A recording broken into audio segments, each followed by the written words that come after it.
अरे साहब, विदेशों में क्या चल रहा है, विदेशी अखबार क्या छाप रहे हैं आजकल? देखिए, विदेशी अखबार अलग अलग जब वो अपने कॉलमनिस्ट से लिखवाते हैं तो जो लोग जिस विचार के साथ जुड़े हैं लगभग वही लिख रहे हैं, लेकिन दुनिया भर के वो लोग जो जिसको कहते हैं ना कि पैसे लगाने की सलाह देते हैं, जो सीईओ से मिलते हैं, जो वेंचर कैपिटलिस्ट से मिलते हैं, वो भारत को लेकर बुलिश है, बहुत हाई हैं। चाहे वो रेटिंग एजेंसियां हों, चाहे ऐसी इन्वेस्टमेंट करने वाली कंपनियां हों, या फिर जिसमें यूरेशिया के सीईओ यान ब्रेमर भी शामिल हैं, ऐसे बड़े लोग शामिल हैं, वो साफ कह रहे हैं 300+ इन एनी केस, किसी भी स्थिति में 300 के पार है भाजपा, भारतीय जनता पार्टी। ओके, मतलब सीरियस जो लोग हैं बाहर के, जो लोग पैसे लगाने वाले लोग हैं, जिनको लगता है कि एक मार्केट से दूसरे मार्केट वो पैसे मूव कराते हैं, वो कहते हैं कि अब यहां आप जाइए, उनको भारत का बाजार इसलिए ठीक लगता है क्योंकि जो पॉलिसी है वो उनको लगता है कि उनको रिटर्न। अच्छा, कल किसी ने मुझसे पूछा, आप मुझे बताइए आपको देश में इस वक्त सबसे ज्यादा इंटरेस्टिंग सीट कौन सी लगती है, तो एक चर्चा हम लोग इसी पर कर ले। इंटरेस्टिंग सीट, बड़ी सीटें कौन सी लगती हैं? राहुल जी, आपके लिए कौन सी, आप जो देखना चाहते हैं इस सीट का रिजल्ट कौन सा? रायबरेली का एक बहुत इंटरेस्टिंग है कि रायबरेली में क्या होता है, इस तरह की एक सीट है। दूसरा, आप वाराणसी जानते हैं हम कि क्या होने जा रहा है, पर फिर भी देखना होगा मार्जिन कितना होता है।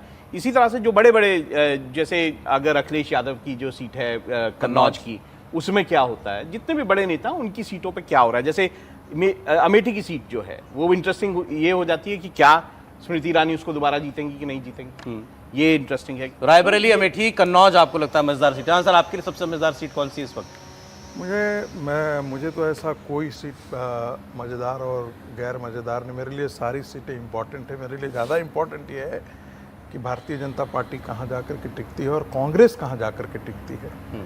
ये मेरे लिए ज़्यादा ये है कि भारतीय जनता पार्टी अपने पिछले कांग्रेस तो मुझे तो मालूम है, कांग्रेस 60 भी पा गई तो आपको दुख होगा ना? मुझे तो दुख होगा, मैं चाहता हूं, और मैं इसलिए नहीं चाहता हूं कि कोई कांग्रेस पार्टी से घृणा है।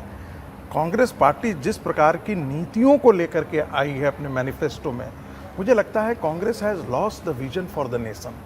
कांग्रेस जो है वो रेवड़ी बांट करके किसी भी तरीके से एना केना प्रकार ना वो सत्ता तक पहुंचना चाहती है।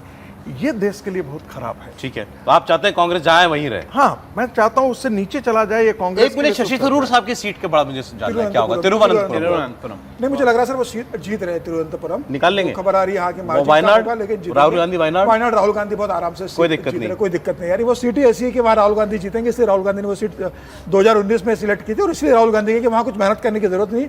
वहाँ एक खास वर्ग का वोट बैंक है जो राहुल गांधी को ही वोट देगा, ये मालूम है राहुल गांधी को, और इसलिए राहुल गांधी इतनी दूर केरल चले गए। सीट में आपकी मुझे लगता है कि हर राज्य में एक ना एक सीट, जैसे अगर आप मंडी की देखोगे तो क्या कंगना रनावत जीतेगी, विक्रमादित्य अच्छी फाइट दे रहे हैं वहाँ पर।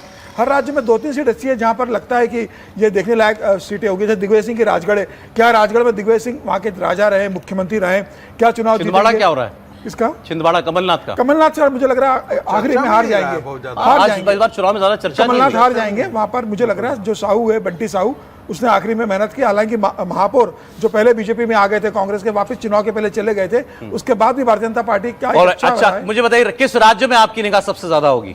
हर्षवर्धन जी। देखिए, अभी भी मैं महाराष्ट्र सबसे रोचक हो मेरे लिए, और उसमें लिस्ट में मैंने जो एनालिसिस के बाद नया जोड़ा है वो है पंजाब, महाराष्ट्र और पंजाब। ये दो राज्य हैं, ये दो ही जिस पर मेरी सबसे ज्यादा। बाकी जगह आपको ऐसा? बाकी जगह मुझे लगता है कि जो बिहार कर्नाटक ऐसा कोई फंसा, मुझे लगता है कि लगभग वही रहेगा, थोड़ा बहुत दाएं बाएं बात अलग है, 2-4 सीट इधर उधर होना अलग बात, नहीं तो लगभग एक्सपेक्टेड लाइन। आपके लिए सबसे क्रूशियल महाराष्ट्र? क्रूशियल महाराष्ट्र है, और अभी पंजाब इंटरेस्टिंग हो गया है, रोचक हो गया है, क्योंकि स्वतंत्र भारत में कभी भी 4 कॉर्नर फाइट, 3 राष्ट्रीय पार्टियां एक क्षेत्रीय पार्टी अलग अलग हो, ऐसा कभी नहीं हुआ। वहां गठजोड़ लड़ता था, उसी के लिए इंटरेस्टिंग महाराष्ट्र और पंजाब। आपके लिए? मेरे 5 राज्य जो है बड़े इंटरेस्टिंग होंगे। ऑफ कोर्स महाराष्ट्र इंटरेस्टिंग है, पंजाब इंटरेस्टिंग है। पंजाब में क्या होता है इस बार, आप जो है क्या वहाँ पे अपना जो है गढ़ जो है वो बना पाती है कि नहीं बना पाती है उसको।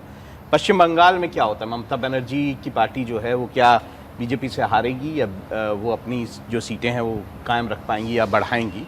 हरियाणा एक ऐसा स्टेट है जो कि बीजेपी 10 की 10 सीटें जीती हुई थी, और हमने गृह मंत्री को भी सुना कि वो भी बहुत श्योर नहीं है कि 10 सीटें जो है वो 10 की 10 आ जाएंगी। तो इसका मतलब हरियाणा में किस तरह बीजेपी जो है वो करती है। और साथ में बिहार मुझे लगता है यूपी, आप दोनों ने यूपी का नाम नहीं लिया, तो यूपी आप डन डील मान रहे हो? मेरे को लगता है कि अच्छा करेगी बीजेपी, बहुत अच्छा। हमने बात की अभी कि 65 मैंने सर, मैं इसमें एक राज्य जोड़ दूंगा। अगर महाराष्ट्र निश्चित रूप से बहुत इंटरेस्टिंग रहने वाला है, तेलंगाना भी एक बड़ा इंटरेस्टिंग रहने वाला है कि सीटों का डिस्ट्रीब्यूशन कैसे होगा। वहाँ पे 2 ही अब लाई है, कांग्रेस में और भारतीय जनता पार्टी के अंदर।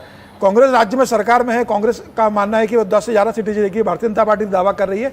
तो मुझे लग रहा है कि महाराष्ट्र के साथ एक तेलंगाना भी बहुत इंटरेस्टिंग होने वाला है। पंजाब इस मायने से इंटरेस्टिंग है कि आम आदमी पार्टी का प्रदर्शन उस पर निर्भर करता है कि क्या वो कांग्रेस की जो 8 सीटें उसमें से बहुसंख्यक सीट जीत पाती है, कांग्रेस में अपनी क्या स्थिति दर्ज करा पाती है, और पंजाब के अंदर भारतीय जनता पार्टी जो अकेले चुनाव लड़ रही है क्या वो वहां पर आ पाती है और अकाली दल परफॉर्मेंस कर पाते हैं कि नहीं कर पाते। तो तेलंगाना और महाराष्ट्र मेरी नजर में पंजाब बहुत मुझे interesting सिर्फ है। बीजेपी के नजरिए से कोई बहुत बड़ा स्टेक नहीं है पंजाब में। तेलंगाना और महाराष्ट्र दो बहुत इंपॉर्टेंट देखिए स्टेट 2 है जहाँ सीटें तो पर है ही ना बीजेपी। दोनों है, ठीक हाँ, बात। तो इसके बाद वहां पे पंजाब में महत्वपूर्ण ये रहेगा कांग्रेस की हालत क्या होती है। आपके क्या लिए आप सर जो है सबसे कांग्रेस को दिलचस्प हिला राज्य देखने लायक? मुझे लगता है कि ये सभी के जानकारी में है। महाराष्ट्र, कर्नाटक भारतीय जनता पार्टी कैसा करती है, महाराष्ट्र कैसा करती है, बिहार में मुझे कोई बहुत ज़्यादा ये नहीं है। मुझे लगता है भारतीय जनता पार्टी 32 से 35 सीटों के बीच में कहीं भी जा कर के टिक सकती है वहाँ पे, और उत्तर प्रदेश भी मेरे लिए नहीं है।